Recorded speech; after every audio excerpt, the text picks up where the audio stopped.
Bom dia, pessoal. Professora Aline, nós vamos, então, dar continuidade nas nossas explicações referente ao componente curricular de História.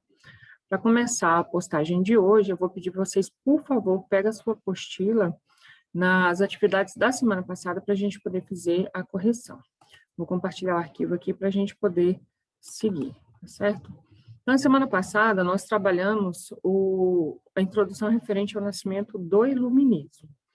Então, a proposta de atividade foi a seguinte: o que foi de fato o iluminismo? Na realidade, o iluminismo, a principal característica dele foi essa situação de mudança no pensamento das pessoas. Para a época, mudar principalmente comportamento social era de fundamental importância. Então, o iluminismo, ele foi uma mudança tanto na política quanto nas práticas, nas relações sociais. Então, assim, você vai ter tanto modificação na administração ou no governo, quanto você vai ter mudanças na cultura da população, por meio da disseminação de novas práticas, de novos ideais. E isso você tem justificado a partir do momento, deixa eu só pegar a caneta aqui, a partir do momento que você tem a disseminação dessas ideias de John Locke, você tem a disseminação das ideias, por exemplo, de René Descartes, outros que você vai ter, por exemplo, os ideais de Isaac Newton. Então, são pensadores, são filósofos, são intelectuais do período que eles vão disseminar as ideias deles no meio da população, no meio daquela população, vamos chamar de ignorante da época, de modo que eles tinham confiança absoluta na monarquia, né, no sistema de administração, no sistema de governo da época. Então, com essa abertura ao novo pensar, surgiu a crítica, né? A crítica aos governos, principalmente a situação dos governos absolutistas, governos fechados, sistemas administrativos que o poder era centralizado na pessoa do rei. Então, com esses ideais que surgiram aí por meio desses pensadores, desses estudiosos, você vai ter tanto uma mudança na política, quanto uma mudança no comportamento social das pessoas, nas práticas sociais, tá bom? Então, isso tudo é justificado nesse raciocínio aqui. Na segunda questão, ele está falando assim, quais eram os ideais defendidos por John Locke?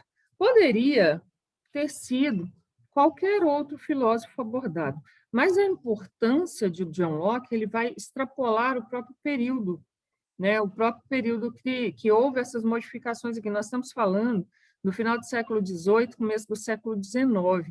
Revoluções estavam acontecendo a nível de mundo. Então, junto, associado a esse período, você tem a Revolução Industrial, modificação das práticas de produção, aumento da produção, disseminação do capitalismo. Então, uma série de fatores vão estar acontecendo junto com isso. John Locke, ele vai ser de fundamental importância porque ele vai defender situações voltadas principalmente para o bem-estar da população, liberdade de consciência, ele vai defender, olha só, aqui, opa, se tivesse passado retinho, fica mais bonito, né? Vou passar o pincel para me favorecer. Olha só, a liberdade de consciência, não pegou, deixa eu pegar aqui e voltar. A liberdade de consciência, eu vou voltar a página aqui rapidinho. Opa, aqui. Aqui.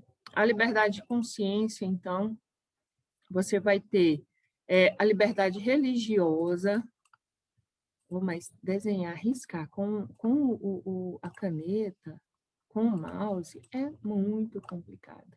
Vou tentar, enfim, vou fazer uma seta aqui, vocês entenderam o que está aqui, né? O John Locke, então, ele vai defender a situação de liberdade de consciência, tolerância religiosa, o direito de cada um ter a sua religião. Então, ele vai, questão da consciência, o mais grave, o mais forte para o período, essa condição aqui, ó, cada um ter a sua própria religião, porque existia um regime político para o período monarquia absolutista, cuja única influência que a pessoa do rei sofria era por meio do clero, era por meio da igreja. Então, os ideais revolucionários de Locke, John Locke, vai ser cada um ter o direito de escolher a sua própria religião. E outra situação, você tem liberdade religiosa, mas você também tem garantida o seu direito de ter, exercer, possuir, desfrutar dessa religião. Então, você também tem passar pelo processo de tolerância religiosa. Você escolhe a sua, mas você respeita a do próximo, a escolha do próximo, certo? Então, tanto a liberdade religiosa quanto a tolerância religiosa também foi pregada por ele. E outra situação, também referente a essa condição da igreja, que seria isso aqui, ó, a separação. John Locke vai propor a separação, principalmente com relação à administração do poder público, limitando o poder da igreja e a igreja não mais influenciando nas decisões do Estado, porque era diretamente vinculado à igreja com a monarquia absolutista. O único poder, único grupo de pessoas que tinham o poder de influenciar as decisões do rei era a igreja, certo? Então, vai na proposta de John Locke, ele vai propor essa separação entre igreja e Estado. Por isso que os ideais de mudança de pensamento de John Locke vão ser levados mais adiante como sendo um dos principais.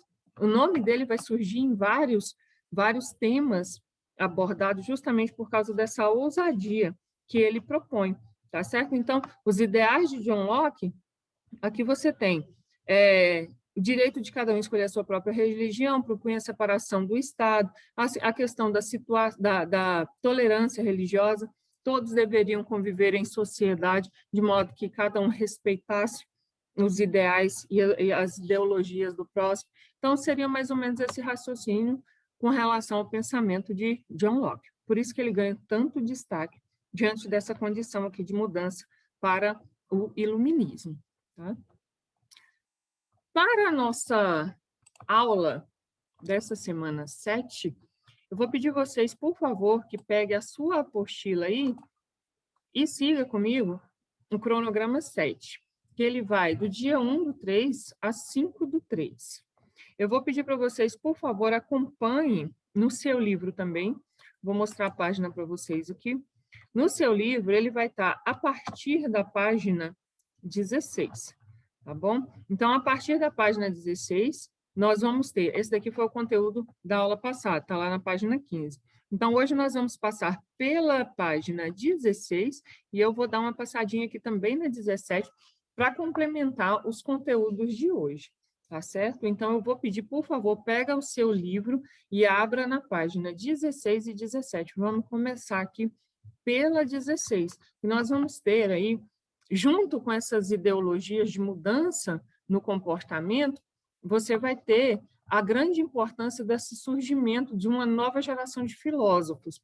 É importante a gente entender o seguinte, esses ideais, essas pessoas, esses pensadores, eles são oriundos de universidades, as chamadas academias. Então, quando citar aqui no texto o termo academia, não está falando de um lugar de exercício físico, e sim um trabalho mental exercido, tá bem? Vamos lá, então. Então, a gente tratando com relação a essa nova geração de filósofos e cientistas, essa nova geração ele vai estar trazendo ideias para favorecer justamente a população. Então, essas mudanças de pensamento, essas revoluções propostas, esse período que a gente vai estar tratando aqui dessa nova geração de filósofos é justamente o final do século XVIII, segunda metade do século XVIII e começo do século XIX, que é onde você vai ter a disseminação de ideias, a disseminação de ideologias e, acima de tudo, você vai ter um surgimento que vai afetar diretamente a população, a princípio na Europa, depois vai disseminar para o mundo inteiro, as inovações tecnológicas. Tudo por meio de, primeiramente, a liberdade que as pessoas tinham de pensamento, utilizar, acima de tudo, o pensamento racional, sugerir por meio, principalmente, de questionamentos que acabavam desencadeando pesquisas em determinados campos, e isso vai ser tão produtivo que você vai ter um período que vai ter desenvolvimento na área da ciência, na área da tecnologia, na medicina. Então, foi por meio das pesquisas desenvolvidas por esses estudiosos que você vai ter aí essa disseminação, a aparecer essa nova geração de filósofos. Por isso que esse título aparece dessa forma. Então, vamos lá.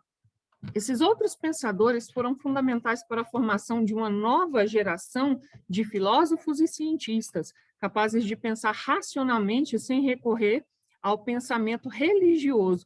Olha só, um dos marcos desse processo de iluminismo é esse desvínculo de governo com igreja. Então, o pensamento religioso ele não seria simplesmente abandonado, ele ia se tornar ultrapassado no sentido de administrar.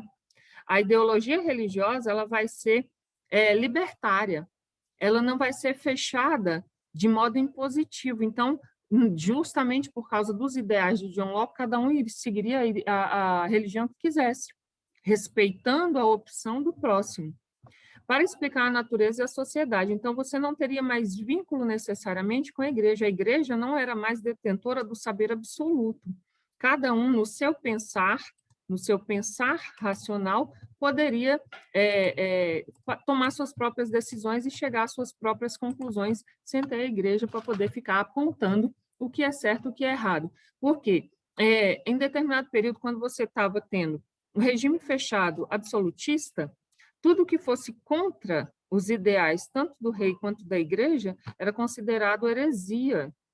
Estava cometendo um pecado contra a igreja, um pecado contra o rei.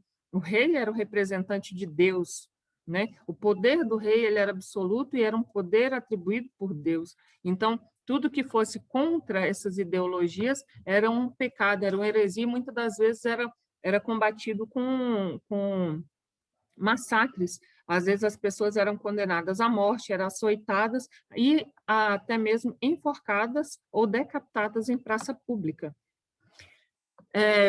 Essas foram as bases para o desenvolvimento iluminista, um movimento de ideias que abarcou diversos campos do conhecimento humano, filosofia, ciência, política, economia e o estudo da sociedade de um modo geral. Então, a partir do momento que você tem a liberdade de pensamento, que você tem liberdade para discutir situações, a sociedade ela começa a interagir. Então, ideias começam a surgir também. Diálogo, o encontro de pessoas para discutir ideias entre um e outro acaba somando e chegando a um bem comum, que é o bem da sociedade. Em suas reflexões e em parte de suas ações iluministas, esses estudiosos, então, eles vão defender a extinção da ignorância e da superstição. Isso daqui é muito importante para a gente entender o que vem a ser essa superstição. A superstição, ela parte principalmente do raciocínio, do não conhecer. Quando você não conhece determinadas situações, você acaba desenvolvendo uma crença naquilo que não é real. Isso é superstição. Quando eles defendem o uso da razão, cai por terra essa condição de superstição. Eles só vão usar a racionalidade, eles vão abandonar aquilo que é igual na ideologia do regime absolutista. O poder do rei era um poder divino. Então, eles vão superar esse conceito por meio da razão. Ele é simplesmente um homem.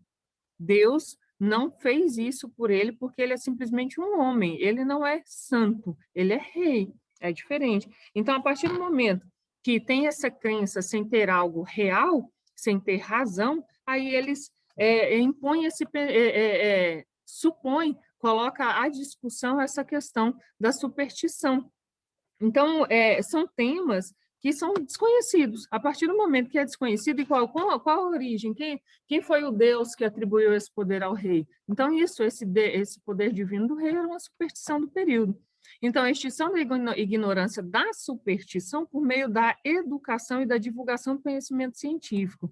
Essa divulgação e educação por meio do conhecimento científico é a disseminação das discussões nas universidades, aqui no texto trabalhado, igual falei para você, nas academias.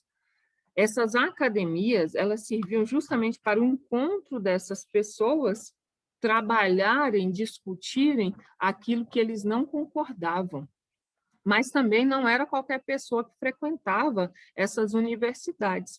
Aquilo ali era um espaço restrito a pessoas que tinham um poder aquisitivo mais significativo para o período. Seriam os nobres, seriam os burgueses daquela época, pessoas que tinham poder econômico elevado.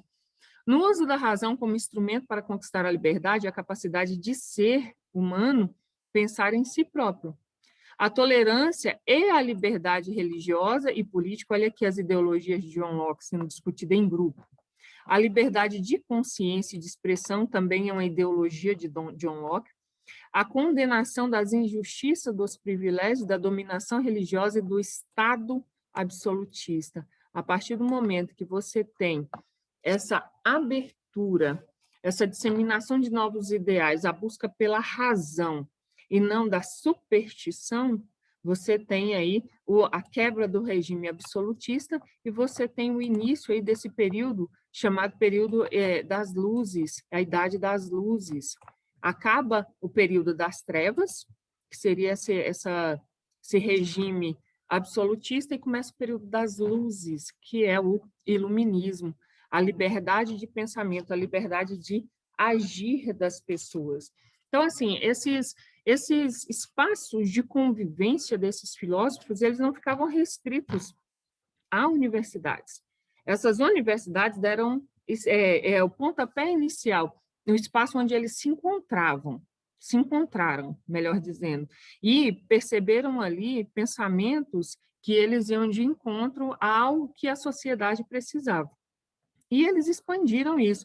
Nesse exemplo que você tem aí, você tem uma gravura do final do século XVIII aí, simplesmente para a gente poder estar analisando a chegada de um conde francês, né? Eu nem vou detalhar muito essa imagem, que eu quero passar mesmo é para esse texto aqui, ó, das universidades aos cafés. Então, esses pensadores, eles mantinham um certo contato nas universidades, as ideologias, os pensamentos dele eram lineados nessas universidades, e eles utilizavam muito pontos que hoje são pontos turísticos, tanto na França, na Inglaterra, na Alemanha, na Holanda, só porque na França ficou mais comum de ser conhecido por causa da elegância do período e por causa do poder aquisitivo das pessoas, que o que virou ponto de encontro desses jovens filósofos e pensadores eram os cafés, que eram estabelecimentos extremamente elegantes naquela época, que não era qualquer pessoa da sociedade que frequentavam. Então, esses universitários, esses jovens universitários se encontravam nos cafés franceses, a imensa maioria deles, para poder justamente discutir essas ideias e criar novos conceitos a respeito de vários temas, principalmente a questão da política na Europa. Até o século XVII, a circulação e a difusão do conhecimento na Europa estavam concentrados quase exclusivamente nas universidades. Então, isso daqui, ele vai extrapolar os portões das universidades quando você tem esse avanço no tempo aqui, ó. Entre os séculos 17 e 18, surgiram as academias científicas. Lembra da modernidade que eu falei lá no começo? Surgindo principalmente condições que, para o período, a gente pode já chamar assim de tecnologias, melhoramentos, medicamentos, medicina, estudos principalmente na questão das inovações tecnológicas, as técnicas produtivas, tudo vai ser transformado, vai passar pelo processo de transformação. Então, você tem o surgimento de universidades científicas, ou seja, academias científicas, como alternativa ao ensino nas universidades. Nessas academias estudavam os jovens da nobreza e a burguesia. Olha aqui, ó, não era qualquer um que podia entrar. Se tivesse condição financeira para pagar, sim. Além das disciplinas matemática, línguas e filosofia, os acadêmicos estudavam também as novas ideias, como as de John Locke, que foi muito difundida principalmente com relação à modificação do governo e às práticas sociais. Lembra disso sempre. Governo, administração e práticas sociais, a mudança de comportamento da população, a liberdade de expressão, por exemplo. A esse respeito, John Locke defendia que o poder político advém do povo, e os poderes legislativo e executivo, que a gente tem até hoje, por meio o legislativo seria, que para nós, a nossa realidade, seriam os vereadores, e o executivo seria o prefeito, não podia ficar na mão de uma mesma pessoa. Então, isso deveria ser rotativo, que os representantes do legislativo deveriam ser renovados periodicamente, e esse renovado periodicamente seria escolhido pelo gosto da população, como se fosse um voto. Claro, é lógico, não seria qualquer pessoa se candidatar, porque tanto o candidato quanto os eleitores deveriam ter comprovadamente condição financeira. Tinha que ser pessoa influente na sociedade, mas mesmo assim, renovar essa administração. Aos poucos, os interesses pelos novos ideais ultrapassou as fronteiras das universidades e das academias. Então, esses espaços para essas discussões, eles vão sair dos intervalos desses muros das universidades e vão tomar espaço nas ruas. Olha aqui, isso ocorreu em parte porque muitos iluministas também eram profissionais liberais, não estava somente restrito à classe de universitários. As ideologias surgiram nas universidades, mas olha aqui, outros profissionais iluministas, professores, médicos, advogados, artistas, nobres, comerciantes, funcionários do Estado, clérigos também, algumas pessoas que tinham influência na igreja também tinha essa mudança de pensamento. Então, devido não estar mais somente dentre aquelas pessoas frequentadoras das academias, que eles vão buscar novos espaços para poder estar fazendo essas discussões, essas reuniões, essas conversas. Essas pessoas, então, procuravam se encontrar em lugar onde pudessem conversar livremente, como os cafés, os clubes de leitura e as casas particulares também. Na França, esses cafés, eles se tornaram lugares tão importantes e sinônimo de riqueza. É tanto que os cafés franceses são referência a nível de mundo com relação à elegância do lugar, à riqueza, justamente pelo nível das pessoas que frequentavam nessa época aí, final do século XVIII, final do século XVIII, século XIX. No século XVII, sobretudo na Inglaterra, na França, na Península Itálica, os cafés também, olha só, começaram a se tornar um ponto de encontro, onde as pessoas se encontravam para discutir as novas ideias e os conhecimentos mais recentes. Isso vai sair do âmbito das universidades, vai sair daquele espaço, olha o período que ele vai ter, 17, 18, e vai ultrapassar, vai chegar até o século XIX, esses ideais aqui que a gente está tratando. Então, ele vai ultrapassar esses limites estabelecidos dentro das universidades e vai abranger outras pessoas que não somente os estudiosos daquele período, tá bom? Então, olha só, eu vou voltar lá no arquivo referente ao conteúdo dessa semana. Além desse conteúdo aqui, eu vou pedir para vocês se apegarem às páginas 16 e 17. Na página 16 está esse conteúdo aqui, e na página 17 está o conteúdo referente a essa gravura. Então, você está com o seu livro em mãos, eu vou pedir você, por favor, que acompanhe essas explicações por ele. Tá? A proposta de atividade dessa semana, você vai ter o seguinte, questão de número 1. Qual local aconteceu a gênese do pensamento iluminista, ou seja, a nova geração que se difundiu pela Europa? A gênese, aonde que começou esses pensamentos a serem discutidos? Aonde que a gente comentou aqui que teve a origem? Na realidade, você teve a origem estabelecida aonde? Né? Aonde que você vai ter lá a gênese desses pensamentos? Segunda questão. Com o passar dos tempos, novos pontos de aglomeração e filósofos começaram a surgir. Quer dizer, ultrapassou os limites das universidades. E que locais eram esses? E quais eram os principais temas discutidos? Era esse ambiente aqui. Que ambiente que era esse? Você vai colocar aqui. E quais eram os principais temas discutidos? Você tem 2 questionamentos. Quais eram os locais e quais eram os principais temas discutidos. Você tem 2 assuntos para poder estar tratando nessa resposta dessa questão, tá certo? Pessoal, é o seguinte, você tem aqui, nessa última apostila, nessa última parte da semana 7, essas 2 atividades. Eu vou voltar lá no começo da apostila para me dar um recado para vocês. Você tem aqui o espaço para colocar o nome. O que aconteceu? Foi devolvido a apostila 1 na escola, pelo menos as de história já estão devidamente corrigidas. O que eu percebi? Houve um número muito grande de alunos que não colocaram o nome na apostila. Apostila sem nome, não tem como eu lançar a frequência. Você recebeu 9 apostilas, são 9 professores diferentes. Se você não colocar o seu nome na apostila, é impossível para um professor, numa sala com mais de 30 alunos, saber quem é você, se você não tivesse identificado. Outra situação, não respondeu. Do jeitinho que pegou esse papel aqui, às vezes colocou o nome e devolveu na escola. Apostila sem nome, não tem como lançar a frequência.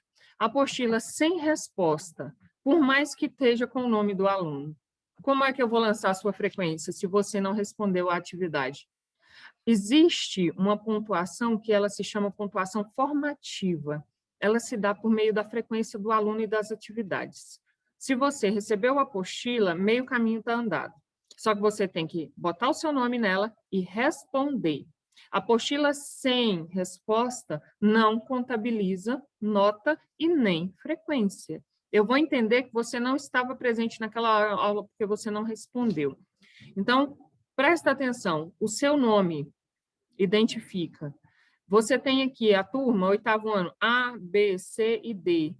Basta fazer um X na turma que você faz parte, seja ela qual for, A, B ou C. Faça pelo menos um X, um círculo, alguma coisa que identifique a sua turma. Nós temos 4 turmas de 8º ano. A apostila tem que ser respondida. Se não tiver respondida na folha que você recebeu das próprias apostilas, não tem como fazer a contabilização da sua frequência e da sua nota. Estou repetindo isso. Já falei nos vídeos anteriores também. Se você não fizer as respostas na apostila, não tem como colocar a sua frequência. Todas as atividades, elas devem ser respondidas na apostila. Tá? Estou fazendo isso porque a primeira apostila foi devolvida e foi percebido que muitos alunos simplesmente não fizeram, não sei por qual motivo, porque todas as explicações foram postadas no grupo. Eu estou falando da minha disciplina, estou falando de história. Não tem possibilidade nenhuma de eu identificar um aluno que não colocou o nome na apostila, por mais que ele tenha respondido. Tá? Então, cuida para esse problema não acontecer com a segunda apostila, que é essa que nós estamos finalizando hoje com essas atividades. Caso você não tenha colocado o seu nome, já faça agora. Caso você não tenha respondido, você vai responder agora. Ah, eu não fiz a primeira, eu não me lembro. Todas as postagens foram feitas no grupo da sua turma. Tá? Nós temos que ter, antes de mais nada, consciência. Nós estamos vivendo um sistema que vai entrar para a história, um novo sistema, uma nova forma de ensino. Se cada um fizer a sua parte, nós vamos ter ganhos, sim, nós vamos ter frutos, sim. Só porque não adianta você ir lá na escola, pegar o papel levar para casa e no dia certo que for marcado você ir lá e devolver. Tá? Cada um fazendo a sua parte, nós vamos ter sucesso, sim. Nós vamos fazer a diferença, sim. Tá bom? Então, eu espero que o erro que foi cometido na primeira apostila não aconteça na segunda e nós possamos melhorar cada vez mais a qualidade do nosso trabalho. Vocês, enquanto alunos, e nós, enquanto professores. Os dois lados, falando a mesma linguagem, se torna um trabalho muito mais agradável de ser feito, tá bom? Com essa postagem referente à semana 7, eu dou por encerrada a segunda apostila. A partir da próxima postagem, que será a semana que vem, você já vai ter a apostila 3, tá? Nós já vamos estar trabalhando com a apostila 3, tá certo? Eu espero que vocês façam um bom uso do seu material e que utilizem, acima de tudo, o seu livro, que a partir de agora, vocês com o livro em mãos, nós vamos estar trabalhando diretamente com esse material que você está tendo acesso, tá certo? Beijo para vocês, bons estudos e fiquem com Deus.